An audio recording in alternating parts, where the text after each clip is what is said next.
ॐ भूर्भुवः स्वः तत्सवितुर्वरेण्यं भर्गो देवस्य धीमहि धियो यो नः प्रचोदयात्। ओम शांति शांति शांति। नमस्ते मेरे प्यारे दोस्तों, इस वीडियो में मैं ईशावास्य उपनिषद का व्याख्यान प्रस्तुत कर रहा हूँ। ये उपनिषद प्रमुख 11-12 जो प्रमुख उपनिषद हैं उनमें से एक है। ये काफ़ी छोटा है, इसमें कुल 18 श्लोक हैं, लेकिन श्लोक कम हैं। उपनिषद छोटा जरूर है, इसका आध्यात्मिक महत्व बहुत ही गहरा है। यजुर्वेद के 40वें अध्याय को ईशावास्यो उपनिषद कहा गया है। इसे उपनिषद श्रृंखला में प्रथम स्थान प्राप्त है। इसमें इस विराट सृष्टि के अंतर्गत दृश्य जगत और जीवन को ईश्वर का आवास कहकर ईश्वर के सर्वव्यापी सर्वसमर्थ स्वरूप का बोध कराते हुए जीवन को उसी के अनुशासन में गरिमा में ढंग से सुख संतोष पूर्वक जीते हुए उसी के साथ एक रूप हो जाने का निर्देश दिया गया है। इसके 18 मंत्र गीता के 18 अध्यायों की तरह महत्वपूर्ण कहे गए हैं। प्रथम मंत्र में जीवन और जगत को ईश्वर का आवास कहकर जीवन संपदा का उपभोग मर्यादा पूर्वक करने का निर्देश है। यह धन किसका है? प्रश्न करके ऋषि ने मनुष्यों को विभूतियों और संपदाओं के अभिमान से मुक्त होने का अमोघ सूत्र दे दिया है। दूसरे मंत्र में लंबी आयु और बंधन मुक्त रहकर कर्मरत रहने का सूत्र है। तो तीसरे मंत्र में अनुशासन उल्लंघन के दुष्परिणामों का संकेत है। मंत्र क्रमांक 4, 5 एवं 8 में परब्रह्म के स्वरूप का बोध है, तो 6 और 7 में उसकी अनुभूति करने वालों के लक्षण दर्शाए गए हैं। क्रमांक 9 से 14 में विद्या अविद्या तथा सर्जन एवं विनाश के बीच संतुलन स्थापित करने का रहस्य दिया गया है। क्रमांक 15 एवं 16 में परमात्मा से अपने स्वरूप का बोध कराने की प्रार्थना तथा बोध होने की मन स्थिति का वर्णन है। क्रमांक 17, 18 में शरीर की नश्वरता का बोध कराते हुए अग्निदेव से श्रेष्ठ मार्ग द्वारा जीवन लक्ष्य तक ले चलने की प्रार्थना की गई है। शांति पाठ। ओम पूर्णमदः पूर्णमिदं पूर्णात् पूर्णमुदच्यते पूर्णस्य पूर्णमादाय पूर्णमेवावशिष्यते। ओम शांति शांति शांति। ओम रूप में जिसे अभिव्यक्त किया जाता है वह परब्रह्म स्वयं में सब प्रकार से पूर्ण है और यह सृष्टि भी स्वयं में पूर्ण है। उस पूर्ण तत्व में से इस पूर्ण विश्व की उत्पत्ति हुई है उस पूर्ण में से यह पूर्ण निकाल लेने पर भी वह शेष भी पूर्ण ही रहता है। आधि दैविक, आधि भौतिक एवं आध्यात्मिक ताप संताप शांत हूँ। पूर्ण में से पूर्ण निकालने लेने पर भी पूर्ण ही शेष रहने की ऋषि की अनुभूति अनोखी है। वर्तमान विज्ञान भी इस अवधारणा का साक्षात्कार नहीं कर सका है। एक श्लोक नंबर 1। ओम ईशावास्यमिद सर्वं यत्किंचः जगत्यां जगत् तेन त्यक्तेन भुज्यिथा मा गिर्धः कस्य शिवधनम। इस सृष्टि में जो कुछ भी जड़ अथवा चेतन है वह सब ईश द्वारा आवृत आच्छादित है, उसी के अधिकार में है। केवल उसके द्वारा उपयोगार्थ छोड़े गए सौंपे गए का ही उपभोग करो, अधिक का लालच मत करो, क्योंकि यह धन किसका है, अर्थात किसी व्यक्ति का नहीं, केवल ईश का ही है। दूसरा श्लोक। कुर्वन्निविः कर्माणि जिजीविषेशच्छतः स्मः एवं तव्यै नानेथेतो अस्ति न क्रम लिप्यते नरे। यहाँ ईश्वर से अनुशासित इस जगत में कर्म करते हुए 100 वर्ष पूर्णायु तक जीने की कामना करें। इस प्रकार अनुशासित रहने से कर्म मनुष्य को लिप्त विकारग्रस्त नहीं करते। विकार मुक्त जीवन के निमित्त यह मार्गदर्शन तुम्हारे लिए है। इसके अतिरिक्त परम कल्याण का और कोई अन्य मार्ग नहीं है। ऋषियों ने जीवन के ऐसे अनुशासन बतलाए हैं जिनका अनुपालन करके मनुष्य लंबी आयु भी पा सकता है और कर्म बंधनों से भी मुक्त हो सकता है। तीसरा श्लोक। असूर्या नाम ते लोका अंधेन तम सावर्तः ता अस्ते प्रेताभिगच्छन्ति ये के चातम हनो जनः। वे इस अनुशासन का उल्लंघन करने वाले लोग असूर्य केवल शरीर एवं इंद्रियों की शक्ति पर निर्भर सद्विवेक की उपेक्षा करने वाले नाम से जाने जाते हैं। वे जीवन भर गहन अंधकार अज्ञान से घिरे रहते हैं।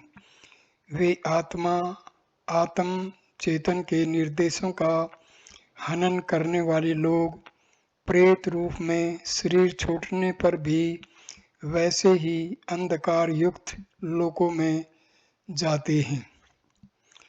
चौथा श्लोक। अनेजदेकं मनसो जवियो नई देवा आपनु पूर्वमर्शतः तद्भवतो ज्ञान्यतेति तिष्ठति सिमनप्पो मातृष्वा दधाति। अविचल वह ईश एक ही है जो मन से भी अधिक वेगवान है। वह सबसे पुरातन एवं स्फूर्तिवान है। उसे देवगण देवता अथवा इंद्रिय समूह प्राप्त नहीं कर पाते। वह शिथिर रहते हुए भी दौड़कर अन्य गतिशीलों से आगे निकल जाता है। उसके अंतर्गत अनुशासन में रहकर गतिशील वायु अप सृष्टि के मूल घटक को धारण किए रहता है। वर्तमान विज्ञान अभी प्रकाश से अधिक गतिशील तत्वों को खोज ही रहा है। मन की गति का तो मापन ही नहीं किया जा सका है। ऋषियों ने अविचल किंतु मन से भी अधिक गतिमान का साक्षात्कार किया था। 5वां श्लोक। तदेजति तन्नैजति तदहुरे तदन्तिके तदंतरस्य सर्वस्य तदु सर्वस्यास्य बाह्यतः। वह परमात्म तत्व गतिशील भी है और स्थिर भी है। वह दूर से भी दूर है और निकट से भी निकट है। वह इन सब जड़ चेतन जगत के अंदर भी है तथा सबके बाहर उसे आवृत किए हुए भी है। 6वां श्लोक। सर्वभूतेषु चात्मानं सर्वभूतेषु च आत्मानं ततो न विजुगुप्से। व्यक्ति जब सभी भूतों जड़ चेतन सृष्टि को इस आत्म तत्व में ही स्थित अनुभव करता है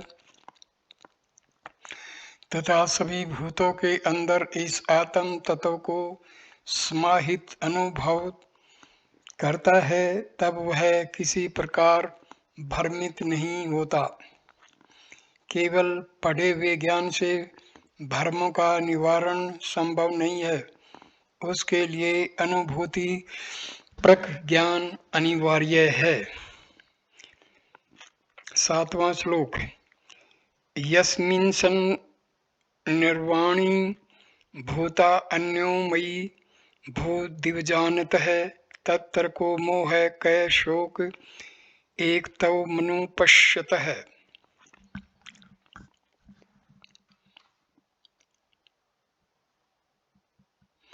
जिस स्थिति में व्यक्ति यह मर्म जान लेता है कि यह आत्म तत्व ही समस्त भूतों के रूप में प्रकट हुआ है, तो उस एकत्व की अनुभूति की स्थिति में मोह अथवा शोक कहाँ टिक सकते हैं। अर्थात ऐसी स्थिति में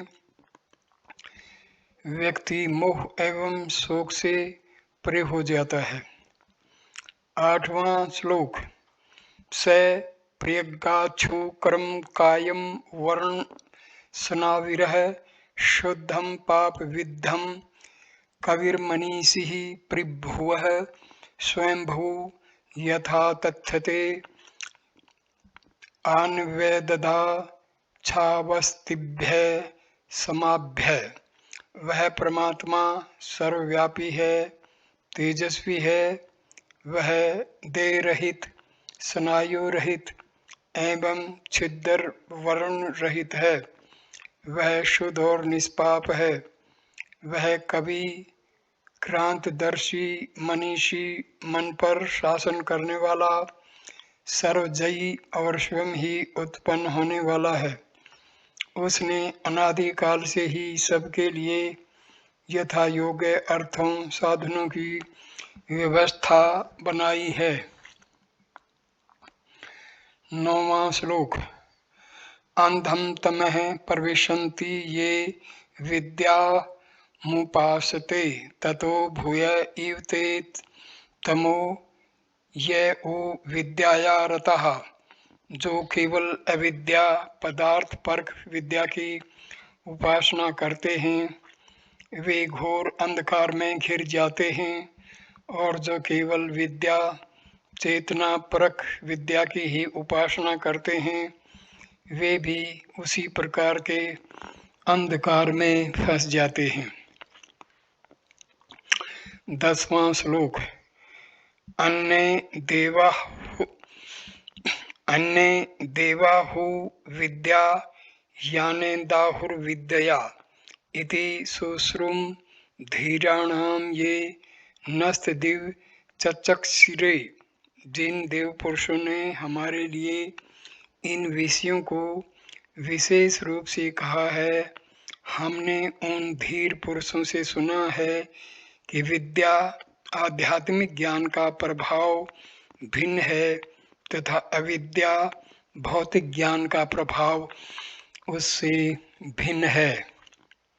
11वां श्लोक विद्यां च विद्यां च यस्तदेवो देभ्य सह अविद्या मृत्युं तीर्त्वा विद्यामृतमश्नुते।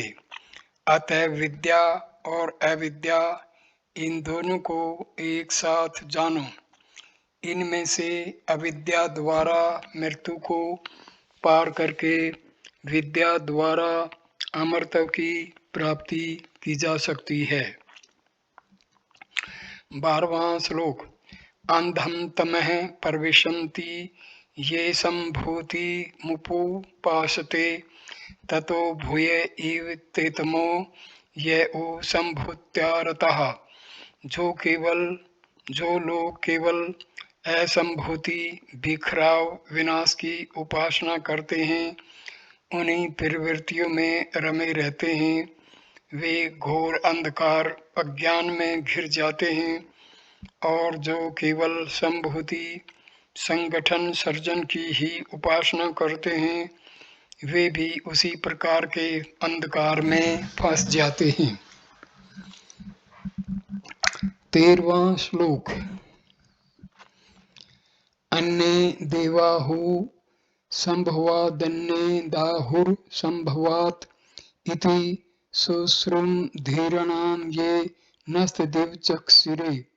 जिन देव पुरुषों ने हमारे लिए इन विषयों को विशेष रूप से कहा है, हमने उन धीर पुरुषों से सुना है कि संभूति योग का प्रभाव भिन्न है तथा असंभूति योग का प्रभाव उससे भिन्न है।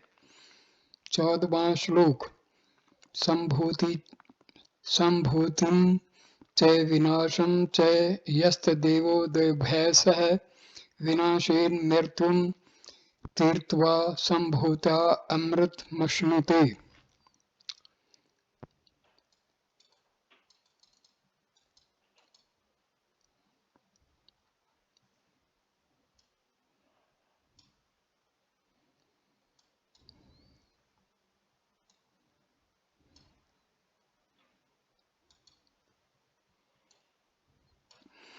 इसलिए संभूति समय के अनुरूप नया सर्जन तथा असंभूति विनाश अवांछनीय को समाप्त करना, इन दोनों कलाओं को एक साथ जानो।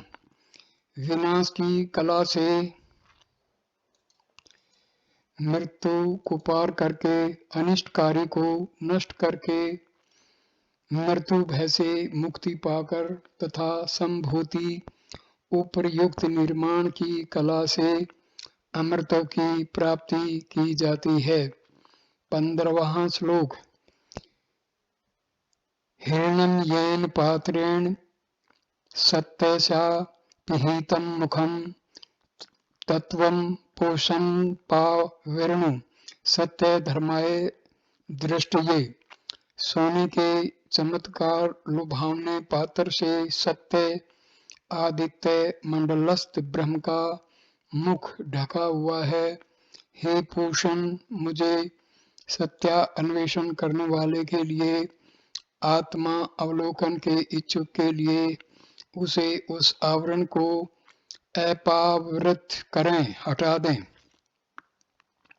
16वां श्लोक पोषण्य करसे यम सूर्य प्राजापत्य व्योम रश्मि समूह तेजो यत्ते रूपम कल्याण तम तत्ते पश्यामि यो सावश्यो पुरुषो हमस्मि।